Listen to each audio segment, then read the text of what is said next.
Namaskaram, Sadhguru. Most of time, for no reasons, police force targeted by peoples, and most of the educated and cultivated, what we call in youths and educateds, try to bypass the rules and regulations. And I need some suggestions to police force and also tips from you, Sadhguru. Thank you. Well, this question is being asked by a police officer. We must understand this. We, as Indians, we are still not a law-abiding nation because this is a hangover from pre-independence era. We still think the laws are made by somebody who is an oppressor. We don't understand it's a democracy, it's our nation, the rules are our rules.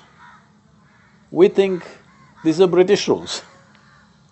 We still understand and experience authority as some kind of a imposition, not a support. Even now, it's very strange.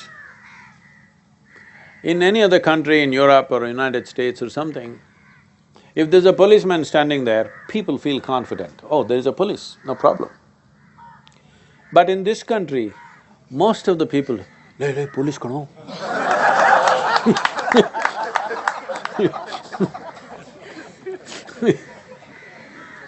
We still think police is managed by the British. We don't understand these are Indian policemen, uniformed for our protection and well-being. This has not gone across. We can't just blame this on the citizenry. I think it's from both sides. Still police, I think our police have not been trained as to how to be friends of citizens. Some effort is happening now. In some cities particularly, it is happening. But generally, the training is also from pre-independence era. First thing is, so people think police means somebody you fear, you avoid the police. Citizens, law-abiding citizens must seek the police always, because police means safety, police does not mean danger. So this is still there, this is from another time but still hanging on to us. We need to change this, police reforms are needed, lot is being talked about, nothing has happened. I must tell you a story, because police constables are standing here. I don't know when they last ate, when they drank a glass of water, when they peed, when they went to the toilet, I don't know. Because I was here, I had a farm in Yelwal, I was staying there. One day, this police constable that I had seen him here and there, he doesn't belong to Yelwal police station, but he was on some VIP duty. He comes to my farm and cries to me, literally with tears. He's saying, Snana madu 3 divasa aaytu Swami. 3 days since I had a shower. And he wants to use the toilet and have a shower. Please allow me to have it in your… I had a little space. He's crying. I asked, why are you crying? Why couldn't you have shower somewhere? He's on VIP duty. No shower, no shit, no nothing. Simply on 24 hours a day, somebody brings one packet of something to eat and throw it at him, and he eats and he stands there and stands there and stands there. Maybe the conditions are little better today than what it was at that time, I hope it is. I'm sure it's a little better, but still it's not great. So, it's important that the conditions in which the police work have to change so that they can smile, they can address the people as citizens of this nation. It's very important, but I think those conditions are not there. Above all, I think the training has to change. Maybe for IPS officers and others, the training is okay. Down below, it is all pre-independence era training, the same thing. People must be beaten always. So, if the training processes change, I feel even uniforms can be made more friendly It need not be so military-like. It could be made more friendly so people will feel comfortable going to them. Armed police can be different. Regular city police have to become like volunteers and, they must be… they must look different, their training must be different, their living conditions must be different. Only then they can be friendly with people and do something. And the laws must be simplified so that people can easily follow the laws. But right now, all of you young people, I'm telling you, this is something I notice. People are always talking, Sadhguru, politicians are so corrupt, the nation is corrupt, as if you're clean. Just a simple question. What I see is, late night, late night means if I'm driving at 1 o'clock, 2 o'clock, that's different, that's usually my time.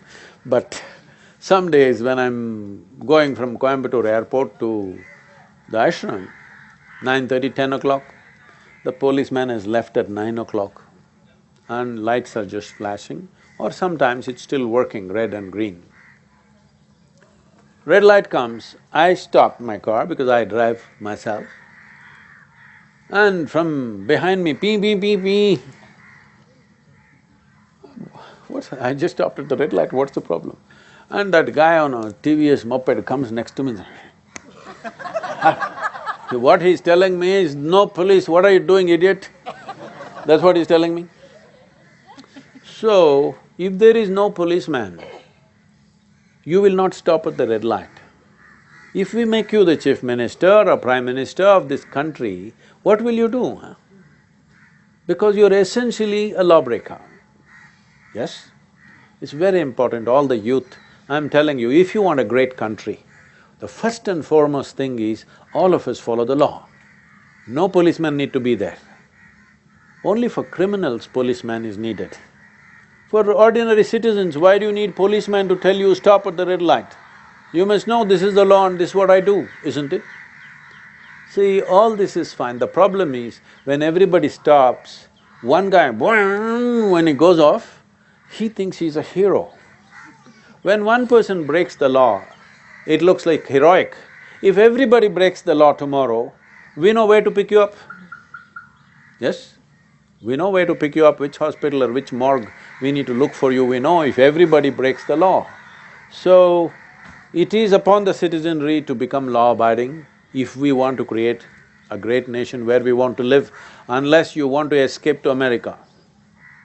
Most people today, if United States of America opens up its visa system, I think 60% of the Indian population will swim across the ocean and go away to America.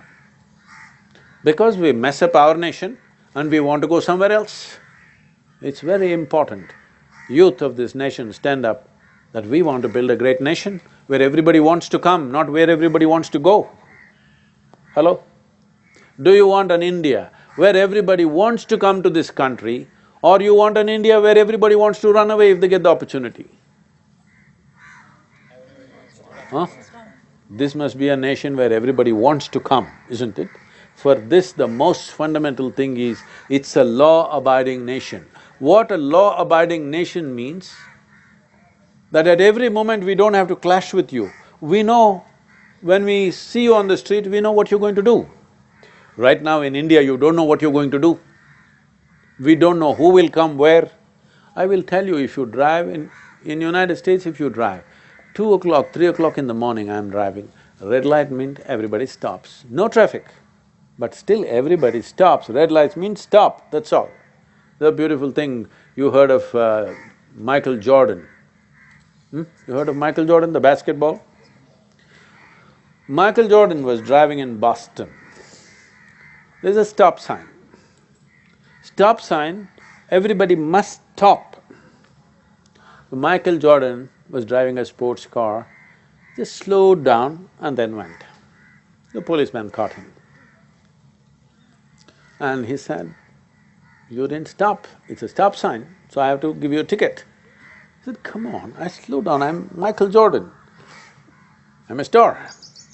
And I slowed down, I didn't go through, I slowed down and went. So the policeman took out his… they have a baton which is not as big a lathi as the Indian police, a short one. So Michael Jordan is clean shaven, he started tapping him on his head. Shall I stop or